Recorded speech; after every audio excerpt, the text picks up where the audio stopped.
Well, for more analysis on that story, Sopitan, who is a principal partner at Woodridge and Scott Consulting, joins us now. Thank you very much for joining us. Now, when a sector is deregulated, it is expected that market forces will take control, and that's exactly what is playing out now. So if that's the case, does the assurance by the federal government that pump price will not increase hold water at all? The federal government is the federal government, and whatever they say they will do, they can do it. So if the federal government is giving us assurances that the prices will not go up, have to believe them. It means that prices will not go up. The challenge, however, is how that will be achieved. And I think that's where we might have a bit of some confusion. If we say that we have deregulated, right? A deregulated market means that people, players within that market can source products as they can from whatever sources they can, under whatever conditions they're able to achieve, and they will sell at fair prices that assure them of some measure of profits. That's a deregulated market. Where the government, on the one hand, says that we have deregulated, subsidies are gone and they are not coming back, and they're emphatic. A jury was emphatic about the fact that subsidies are not coming back. And yet, he was emphatic about the fact that the market remains regulated. That is inconsistent. It's the two are almost impossible. They are mutually exclusive. So if we are saying that prices will not go up, what it means is that there is a subsidy of some sort from somewhere by someone. If prices do not go up, somebody is holding those prices. We know that international price of crude has gone up. We all know what is happening to the exchange rate of the naira to the dollar as we speak today. It's trending towards 1,000 naira to the dollar in the parallel markets. In the official market, where we have it at around 760, between 760 to 780, players that require funds are unable to get it. The demand is being unmet, so they are forced to go to the parallel market. So if I am sourcing Forex at 950 from the parallel market to buy products whose base raw materials price has continued to escalate, how will pump prices not go up? So if pump prices are not going up, if the government is saying pump prices will not go up, we believe them, it means that pump prices will not go up. But to say that there will be no subsidy is impossible. What inefficiencies? When a jury, or let me just, it's not a personal thing. So let me say, when the government says that there are inefficiencies in the downstream sector of the petroleum industry that they are working on, and that once those inefficiencies are fixed, that it will mean that prices don't have to go up. I think, these gentlemen have to understand that they're speaking with people that have minds and that have access to data, knowledge, and information.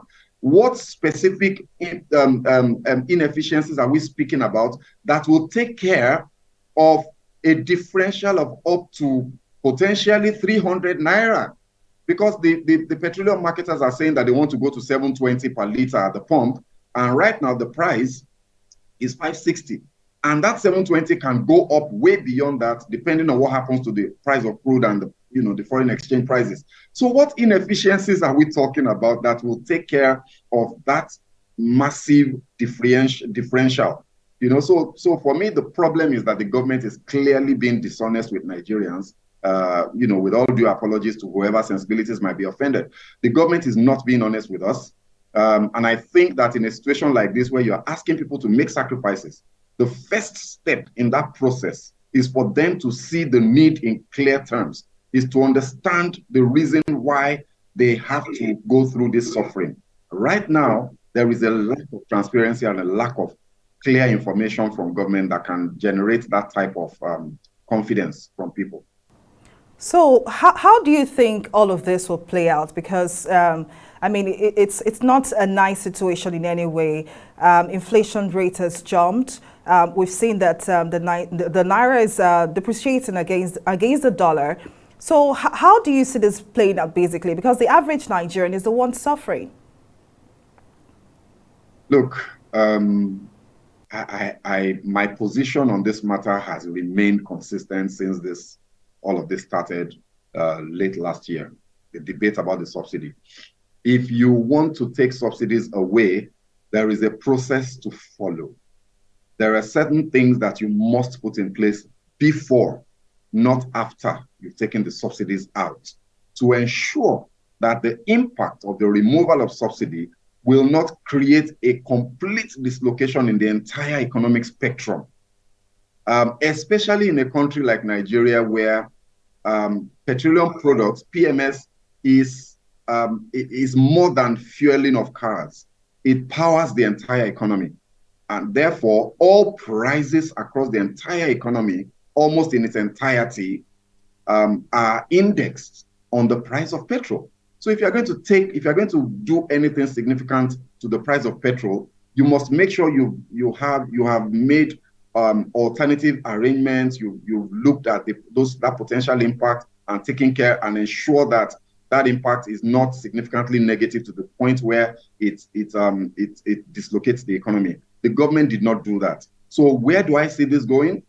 As we speak, like you said, the inflation report that was released yesterday by the NBS is 24.08. Food inflation alone is almost 27%.